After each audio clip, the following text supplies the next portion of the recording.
Halo, assalamualaikum warahmatullahi wabarakatuh. Teman-teman, ketemu lagi dengan saya Muhyiddin di channel Obrolan Onyeng, dan kali ini saya sudah dengan bertiga berarti. Bertiga dengan pasangan Mas Bobby dan Mbak Emma. Bukan Aba ya? Iya. Aba. Saya kok jadi ingat musik apa? Iya. Itu ABBA. Iya, BBA gitu ya? Iya, ABBA. Idenya sama atau beda? Mirip-mirip sih. Tapi tidak diklaim ini kan. Kalau abahnya kami itu sebetulnya gabungan dari nama kami berdua ya. Oh. Ini A-nya? Ama, ini Bobby. Jadi konsep kami itu amanya Bobby, Bobbynya Ama gitu. Oh. Jadi ceritanya saling memiliki sweet. Cie. Saya kok jadi pengen bikin juga apa ya? Nah, iya ternyata ada efeknya, Mas. Jadi saya dulu pernah buka usaha pakai nama Bobby. Begitu down, malas bangkitnya. Dulu pernah bikin juga pakai nama Ama gitu. Saya bikin Ama handicraft. Jadi begitu down, malas bangkitnya. Tapi begitu Kita digabungkan berkaitan berdua, dengan nama kita ya. iya. Begitu digabungkan berdua, jadi kayaknya kami berdua tuh tidak rela kalau ini tuh ambruk gitu loh. Oh, jadi bangkit saling lagi gitu, menguatkan, iya. saling menguatkan. Oke. Kira-kira seperti itulah. Oke. Itu udah tahun berapa mulai Aba? Kalau Aba studio fotonya sih 2001. 2001 udah lama. Kalau Kalau coklatnya? yang coklatnya 2008. 2008. Udah lama juga ya. Berarti Udah hampir 12 tahun untuk Iya. bermain di. Sebentar. Mas Aba atau Mbak Emma yang ini dengan coklat? Dua-duanya sih. Dua-duanya? Atau basicnya memang Iya, dulu memang kita suka coklat ya.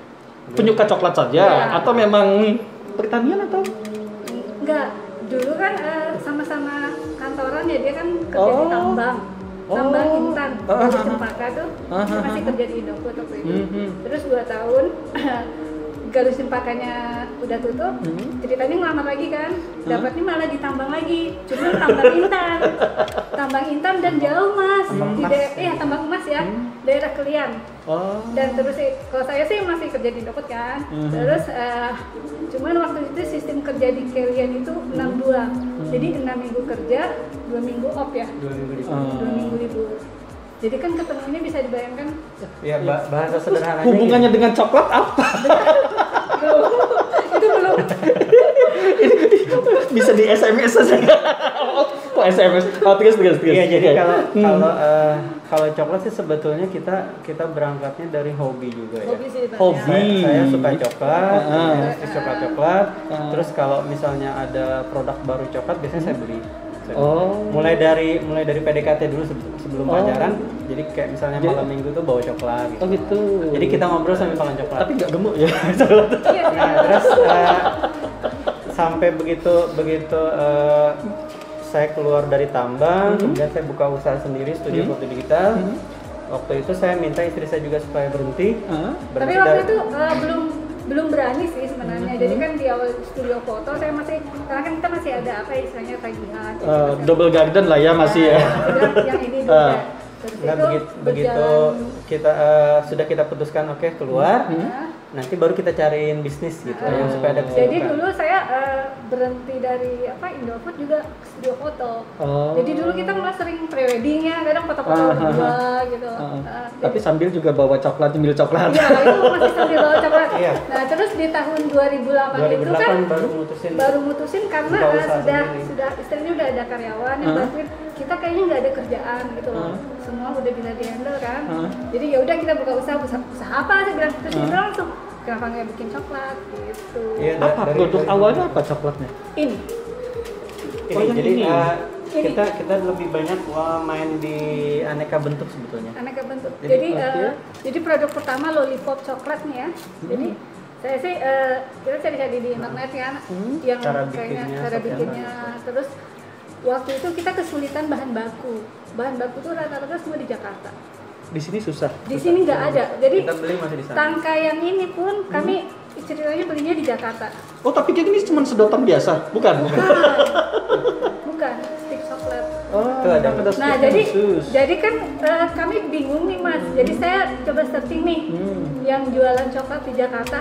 Ada yang namanya Coklat Mentari. Oh, saya pokoknya terima kasih banget sama Mbak Coklat Mentari. Jadi saya kan hubungin mereka tuh, kontak dulu waktu itu pakai BBM ya nggak salah. Masih zaman ini ya. Zaman multiply. Ya kan? Oh, kalau nggak pakai Yahoo Messenger ya. Nah, jadi saya bilang kami dari Banjarbaru ke Jakarta Selatan, pengen usaha coklat, minta tolong misalnya kita titip bahan, nggak apa-apa nanti misalnya di total aja kan, pas pengiriman segala. Dan mereka ibaratnya welcome banget gitu. Sampai sekarang sih kita masih berhubungan ya. Jadi dari itu situ bikinnya nggak pernah ada belajar, jadi cuma belajar lihat di internet, di otodidak gitu. Sama beli buku. Buku-buku tentang coklat kan dulu kita hampir ke Gramedia tuh masih ada tuh. Dulu kan masih kurang ya. Jadi sebetulnya begini, kita berpikirnya gini, kalau coklat itu kan pemainnya banyak. Betul. Bahkan kalau sekelas pabrikan mereka pasti harganya murah ya, karena produksinya banyak dengan berbagai model lah. Jadi kalau saya membuat produk yang sama dengan mereka, head to headnya kan agak susah ya, kesulitan menjualnya. Betul.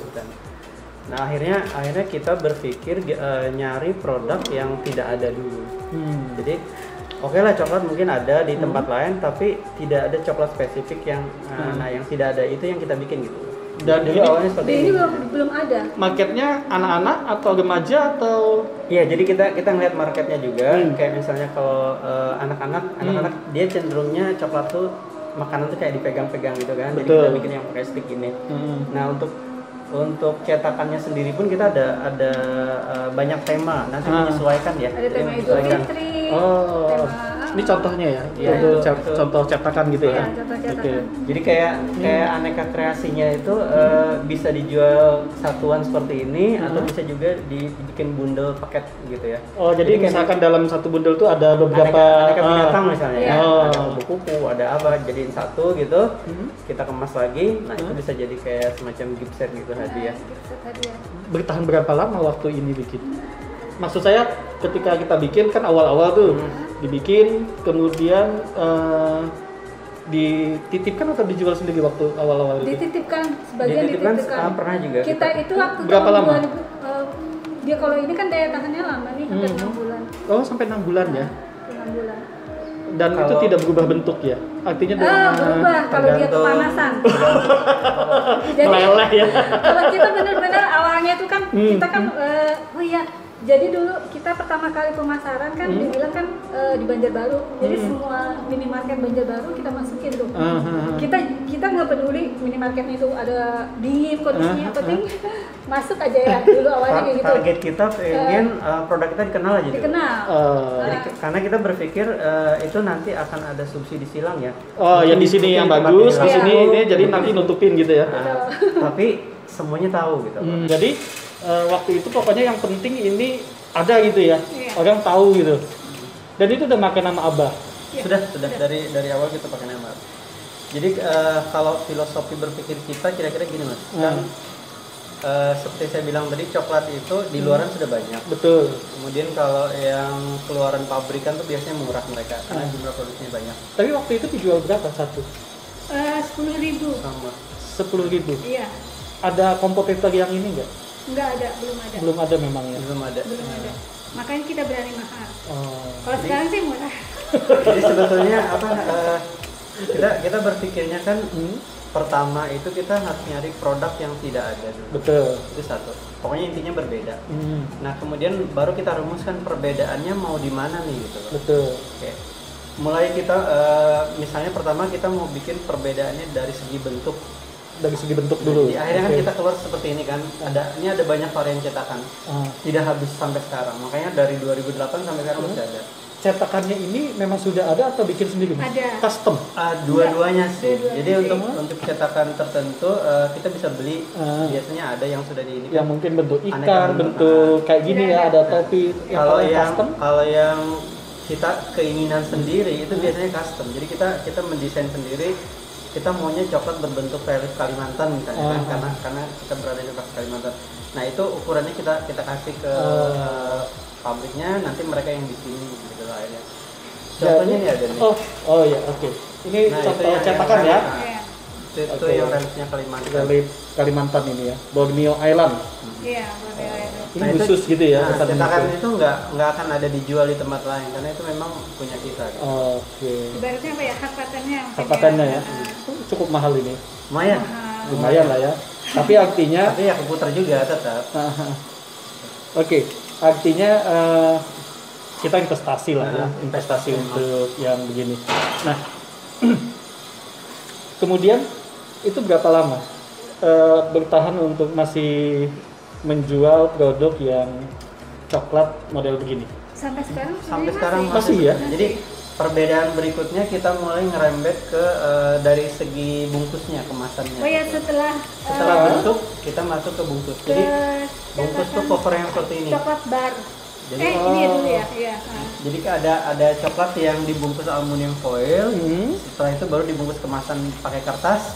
Nah, kertasnya itu bisa kita bikin custom. Oh. Jadi misalnya ada pesanan dari satu instansi atau Oke. dari perorangan. Jadi yang lebih bisa personal dibikin. gitu ya. Betul. Kita bisa. Kalau tadi ini dalam bentuk Nah, gitu ya. Kalau ini dalam kemasannya. Iya. Jadi kemasan bungkusnya. Oke. Nah, itu pun masih berlanjut lagi. Itu masih berlanjut lagi. Jadi setelah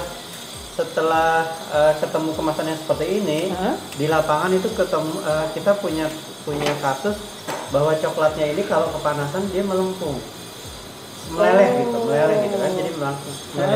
Akhirnya kita punya ide bikin kemas. Jadi setelah dikemas ini kita kemas lagi pakai mika. Mika.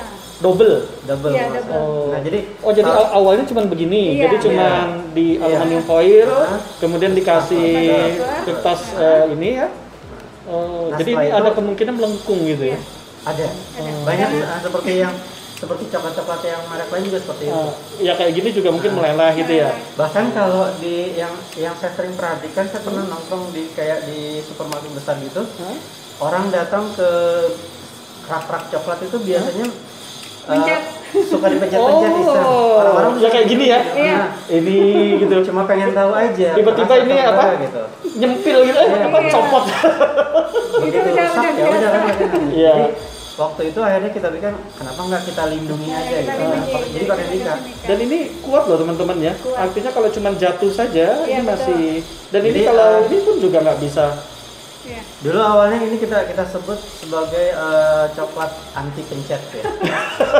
Iya, karena kita satu-satunya coklat yang anti pencet gitu loh. Gitu Jadi ya. kita waktu pameran di manapun kita promosinya mereka nggak perlu khawatir lagi mau dimasukin ke dalam tas atau mau dan ini dikantongin gitu. lebih eksklusif ya. Nah, Iya, betul. itu. Tapi kan berpengaruh pada nilai harga jual. Betul. Harga iya. Jadi Oh. karena dari awal kita sudah memposisikan diri berbeda, jadi kita tidak takut main harga gitu. Dan ini kok kayaknya ada varian rasa juga. Banyak. Iya. Awalnya cuman hanya kemasan, Dari bentuk, dari kemasan, kemudian main di rasa. main di rasa. Jadi untuk rasa kita pakai coklat yang olahan gula ya. Coklat olahan gula tuh kayak misalnya kuning ini dia jeruk. Jeruk, ini lemon freeze. Kalau yang Ini hijau atau green yang tea. biru itu mint biasanya. Apel. Kopi, cappuccino. Nah itu dari rasa. Ada banyak variannya. Jadi Banyak banget variannya ya. Banyak. Padahal ini coklat batang biasa gitu. Dalamnya tetap ada dark coklat. Mungkin nanti di di lapisan atasnya gitu di ya. lapisan atasnya yang aneka rasanya. Jadi tidak full. enggak seperti yang ada di gambar gini. Jadi atas. Iya. Kalau yang ini kan cappuccino, ini yang atasnya tiramisu. Jadi mungkin segmen pasarnya pun beda ya Mas. Beda. Betul. Kalau ini mungkin lebih ke anak-anak. Iya. Kalau yang ini Ini ke remaja ABG. Remaja. ABG. Kita ini harga jual 10.000 ya. Harga jual 10.000. Jadi bayangin kalau misalnya anak ABG dia mau ngasih ke temennya atau ke apa gebetannya gitu istilahnya kan gitu. Dengan modal 10.000 nggak malu-maluin gitu. Dan kalau misalkan custom, misalkan di sini minta foto Ada, atau apa, kita ada juga pernah bisa kayak ya. gitu. Kan Tapi customnya. memang otomatis ada minimal. Betul. Tapi sebetulnya kalau dari sisi ini untuk perkawinan, Itu ya, souvenir perkawinan. bisa jadi souvenir perkawinan Bisa. ya. Asik juga ya. Biasanya kan cuman macam-macam lah ya. Ini tiba-tiba bawa pulang ada coklat dan tetap ada pesannya gitu ya. Iya. Oh, betul ya. Nah setelah dari aneka rasa, kita cari lagi perbedaan dari komposisi. Makanya kalau ini yang itu. edisi khusus ya? Itu masih dari kemasan, konsep kemasan. Tapi ini bekantan semua. Iya, jadi istilahnya Pak konsep kedaerahan sih. Kedaerahan. Jadi Karena ada kan bekantan, ada yang sasirangan tuh. Oke. Nah, iya, ini ya teman-teman ada gambar bekantannya dan ini sasirangan. kain khas Kalimantan Selatan, sasirangan gitu ya. Dan jadi oleh-oleh jadi malah orang lebih ini ya. Kalau coklat mungkin orang tahu lah ya, tapi tiba-tiba ada coklat kok ada sasirangannya, ada gambar bekantan begini, orang merasa lebih merasakan kita bahwa ini memang dari Kalimantan Selatan gitu ya. Jadi kita kenapa bikin cover ada sasirangan, terus bekantan, karena kan Mas Bobi sering banget tuh diajak pameran keluar daerah. Jadi biasanya dari dinas-dinas tuh ada bawa kain sasirangan, ada bawa permata, ada bawa amplang. Ini coklat bau apa gitu ya? Coklat, jadi kita mikir apa nih buat mempromosikannya. Dan ternyata dari sini lumayan. Nah justru dari sering pameran itu, Mas Bobi juga sering ditanya nggak bawa pasak bumi. Dari situ muncul. Jadi kita mulai main di komposisi sekarang. Kayaknya bapak-bapak yang nanya nih. Enggak. Jadi dari setelah yang tadi kemasan kemudian dan lain-lain, baru kita masuk di campuran. Expo apa segala macam gitu ya. Tiba-tiba ada yang nanya gitu ya. Kita main di campuran. Jadi untuk coklatnya kita kasih ramuan. Tapi memang sebetulnya coklat sendiri, sepengetahuan Mas Bobi kan memang punya semacam zat untuk ini ya, untuk coklatnya gitu ya. Ditambahin lagi dengan pasak bumi. Ada itu. Oke. Jadi arahnya nanti ke stamina ya, untuk menjaga stamina. Jadi kita Tapi itu juga sama coklat batangan. Coklat batangan juga. Tapi ya. Kemudian setelah coklat batangan itu kita melihat juga beberapa customer mereka mau tapi yang tidak bentuk dimakan gitu loh. Ya kalau bapak-bapak kayaknya ngemil coklat tuh kayaknya kayak gimana gitu ya. Jadi akhirnya kita ngerembet ke minumannya. Jadi kita bikin minuman coklat juga seperti ini. Nah, ini isinya serbuk. Iya, serbuk saset dalam gitu. bentuk saset. Black Deco ya. Blackco. Ini sudah udah dengan pasak buminya. Sudah. Jadi kita ada beberapa varian. Ini yang untuk pasak bumi, untuk dewasa. Ini yang original. Jadi nggak ada pasak buminya dia. Coklat saja tapi minuman juga. Minuman juga sama. Terus kemudian yang terbaru kita bikin yang dibikin pakai jahe. Jadi minumannya ada jahenya gitu. Coklat juga. Coklat juga sama. Oke. Ini bukan? Ini tanpa coklat. Oh, ini yang tanpa coklat. Oke. Oh, jadi gitu. Jadi seiring permintaan gitu ya. Mulai pasak bumi segala macam mulai selalu melihat kondisi pasar betul. Jadi apa yang kira-kira diperlukan dan tetap bermain di coklat. Betul. Basicnya kita tetap main di coklat. Oke. Menarik ya teman-teman ya. Jadi dari hanya model yang begini, kemudian dikemas yang cantik gitu ya, ini tiba-tiba bermain ke pasak bumi. Terus membuat apa lagi dari coklat? Nah, yang hari ini mungkin kita banyak bahas itu ada coklat yang kita kasih foto dan fotonya itu bisa dimakan. Kita nyebutnya edible coklat. Itu nanti mungkin ada sesi lagi habis ini ya. Oke. Ini ada di depan nih. Cokis. Oh iya, jadi dengan adanya pandemi corona ini kan banyak orang mencari produk yang bisa meningkatkan imunitas. Jadi daya tahan tubuh. Nah, kita banyak browsing, yang banyak dicari itu jahe merah waktu itu. Oke. Jadi dari situ kita coba berpikir jahe merah ini apa yang bisa kita lakukan dengan jahe merah ini. Tapi kan sudah buat tadi yang minuman tadi. Nah, jadi kita tetap basicnya di coklat maunya. Makanya kita keluar kayak Jing Cookies ini kan sebetulnya gabungan antara coklat dengan jahe ya. Dibikin cookies, dibikin Jadi apa? Cookies coklat rasa jahe merah. Oke, ini ya teman-teman. Saya coba lagi nih. Jadi ini coklat, jahe, tapi dalam bentuk cookies gitu ya. Dalam bentuk cookies. Ada juga yang nanti dalam bentuk minumannya gitu. Jadi tetap ada coklatnya juga. Dan ini udah lama ya kalau yang ini? Oh ini baru. Baru. Jadi sejak awal corona aja mungkin ya. Oh gitu. Di bulan April. Kalau pasarnya masih cukup bagus ya Mas? Pasarnya masih lumayan sih. Jadi masih lumayan kan karena ini kita masih produk baru. Jadi kita masih dalam tahap mungkin memperkenalkan ya. Makanya kita banyak kirim sampel ke katakanlah ke toko-toko atau apa gitu. Jadi untuk minta di endorse lah. Oke. Gitu. Ada dua nih, ada yang kecil, ada yang besar. Iya.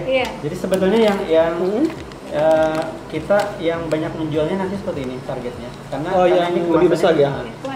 Karena kemasan ini lebih lebih eksklusif lah.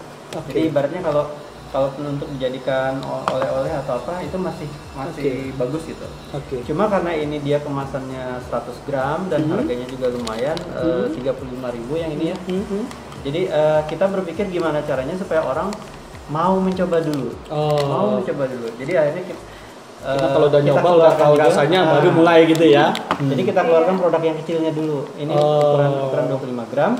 Harganya hanya Rp10.000 aja. Jadi orang tidak ragu untuk membeli. Jadi sebetulnya isinya sama, cuman soal size ininya aja ya. Jadi kita berpikir kalau seandainya saya pembeli bertemu dengan produk baru, saya nggak mungkin keluar duit 35.000 hanya untuk mencoba ya. Jadi paling tidak untuk 10.000 boleh lah kita mencoba. Kalau enak syukur, nggak enak ya nggak apa-apa, nggak terlalu rugi kan kira-kira seperti itu. Oke, nanti ya teman-teman ya dari coklat ini kemana-mana nih. Agak jadi cookies ya. Untuk semua ini, Mas Bobi, produksinya tiap hari atau berdasarkan order? Sebagian ada yang rutin tiap hari. Biasanya sih yang model koper sasirangan, bekantan. Ini karena ada terus yang minta gitu ya. Tapi kalau yang agak custom ini mungkin yang custom memang tergantung situasi. Kayak kemarin September kita bikin coklat pelanggan. Kan hari pelanggan. Oke. Permintaan dari instansi. Terus ada ini coklat pelanggan. Oh, itu coklat pelanggan ya.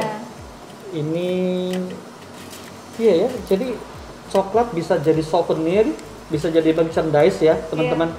Ini menarik Mas Bobi. Oke, Mas Bobi, satu, mungkin ada pertanyaan yang cukup untuk menambah, artinya kan Mas Bobi tadi otodidak gitu ya. Ada belajar kemana Mas untuk, maksud saya memahami coklat, kemudian pengolahan coklat apa segala macam? Oh ya, kemarin kan kita sempat dari binaan dinas perkebunan ya. Kalau dari olahannya sendiri kita lebih banyak di otodidak ya. Cari referensi dari internet ada, dari YouTube ada, dari gabung komunitas juga ada. Kemudian kalau pengetahuan coklat secara keseluruhan mulai dari awal dari hulu, kita waktu itu dibina dari dinas perkebunan juga. Jadi kita banyak berkenalan, diskusi dengan teman-teman petani kakao. Jadi kita tahu bagaimana kondisi coklat di Kalimantan Selatan, kapasitas produksinya, kemudian kesulitan petani dan lain-lainnya gitu. Tapi kalau boleh dikatakan untuk yang produk coklatnya Aba ini, bahan bakunya lokal atau dari luar juga? Ini sebagian kita ngambil dari Jawa. Tetap dari luar juga ya? Oke. Karena mungkin produk coklat kita kualitasnya mungkin masih belum ini atau pengolahan yang belum? Pengolahannya. Pengolahan yang belum ini ya. Jadi dari coklat itu dia sebetulnya ya bisa dibilang sensitif lah pengolahannya itu. Jadi kayak mulai buah dipanen itu dalam hitungan 2 hari harus sudah dikupas, harus sudah dikeluarkan bijinya itu. Kemudian dari bijinya itu pun tidak bisa langsung diolah, tapi harus difermentasi dulu. Jadi agak ini ya, tahap-tahapannya agak panjang. Fermentasi itu kan sebetulnya proses yang kritis di situ, karena fermentasi itu proses untuk membentuk cita rasanya justru. Oke. Jadi kalau coklat rasanya enak tapi aromanya nggak bagus, harganya jatuh. Sebaliknya kayak gitu juga. Jadi yang diinginkan adalah dia aroma coklatnya kuat, bagus, kemudian rasanya juga enak gitu loh. Nah, proses fermentasi ini yang kadang-kadang agak saya beberapa kali mengajar ke para petani kakao, masih banyak terkendala ya, karena tidak semua mungkin punya waktu luang, apalagi dengan kesibukan bertani, entah sawit juga, entah apa juga gitu. Jadi kadang-kadang agak susah. Kemudian kalau dulu sempat juga kita mau coba main di hulu ya, main di hulu di buah kakaonya itu. Kita sempat waktu itu ke beberapa petani di kebun-kebun. Terus waktu itu kita juga difasilitasi sama dinas perkebunan, diperkenalkan lah dengan para pembeli buyer ya, termasuk pembeli dari luar negeri juga kita ada. Nah, diperkenalkan waktu itu. Cuma yang saya sangat sayangkan adalah buyer ini biasanya menganggapnya coklat itu hanya sebagai komoditas gitu. Jadi kesulitannya kami di situ. Kalau sudah bicara komoditas, nilai ininya marginnya kecil, per kilo, kita nggak bisa main di margin gitu. Akhirnya mainnya kuantitas kan. Padahal kita tahu sendiri kalau dari segi kuantitas jelas kita kalah dengan Sulawesi. Betul. Di sana kebun kakaonya luas sekali. Ya. Karena kalau di Sulawesi itu petani kakaonya mereka sudah turun temurun, sudah beberapa generasi gitu. Iya. Jadi akhirnya kami lebih banyak main di hilir sekarang. Main di produknya ya. Jadi main di aneka kreasinya tadi. Jadi karena dengan aneka kreasi itu, kalau kita bisa bikin kreasinya itu yang memang berbeda dengan yang ada di pasaran, kemudian orang juga suka, akhirnya dari segi harga kita nggak khawatir lagi. Gitu. Betul. Selama itu memang produknya bagus, kemudian ada kelebihan dibanding dengan yang lain, mereka pasti akan beli. Menarik ya teman-teman. Baik, Mas Bobi, ini yang terakhir. Kayaknya produk apa lagi yang mau disiapin? Boleh bocorkan nggak? Ada bocoran nggak? Fruit kali ya, buah kering. Ada sih kita, jadi kita punya mesin dehidrator ya. Saya beli mesin dehidrator. Dehidrator itu sebetulnya pengganti sinar matahari lah. Jadi kalau selama ini maksudnya dijemur gitu. Mengeringkan sesuatu dengan cara dijemur. Sekarang dengan mesin. Dengan mesinnya, mesin cukup. Dan jadi, bisa diatur suhunya. Dengan mesin itu kita bisa ngatur suhu, main di suhu rendah ya, main di suhu rendah suhu 50 atau 30 gitu. Tapi durasinya yang kita panjangin. Nah itu dari situ kita bisa memproduksi buah kering. Yang jahe sendiri pun kita bikinnya dari situ. Jahenya yang untuk campuran coklat tadi.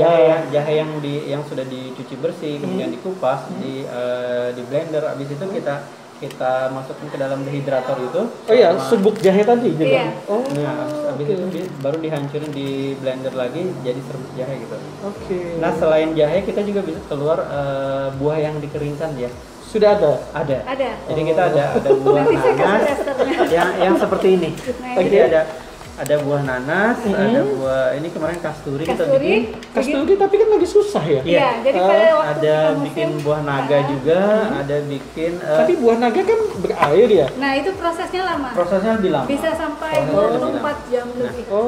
Jadi dari buah-buah kering itu kita bikin pakai coklat juga sama. Jadi ada dasarnya coklat, habis itu di topping di atasnya buah kering. Dikasih buah kering. Gitu.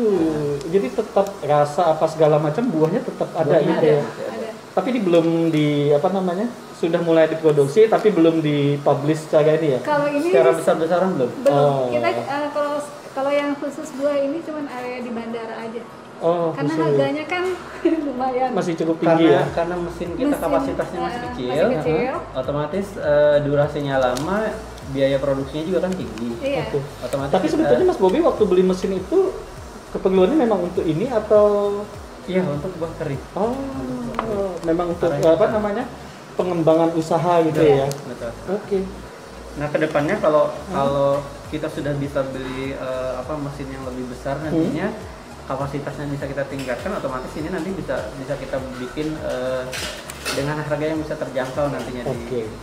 Ya, memang itu persoalan ya, mesinnya kecil, otomatis costnya juga tinggi gitu ya. Tinggi. Oke. Karena durasi sih sebenarnya. Iya, betul. Jadi dari durasi 10 jam kita hanya mendapatkan misalnya setengah kilo aja. Sementara mesin yang lain, kalau mesin yang besar 10 jam yang sama bisa menghasilkan lebih banyak. Jadi ongkos produksinya bisa lebih murah. Oke. Baik, Mas Bobi, terima kasih. Pelajaran coklatnya hari ini sangat menarik sekali. Mulai dari coklat biasa sampai coklat pasak bumi ya, dan terakhir ini buah kering ya. Iya. Oke. Baik, Mas Bobi, mudah-mudahan obrolan kita hari ini bermanfaat dan usahanya terus berkembang, sukses Mas Bobi. Dan teman-teman silakan subscribe dan like dan berikan komen yang positif. Ketemu lagi dengan saya di video berikutnya. Mas Bobi, Mbak Emma, terima kasih ya. Kita ketemu lagi di lain kesempatan. Baik teman-teman, terima kasih. Assalamualaikum warahmatullahi wabarakatuh.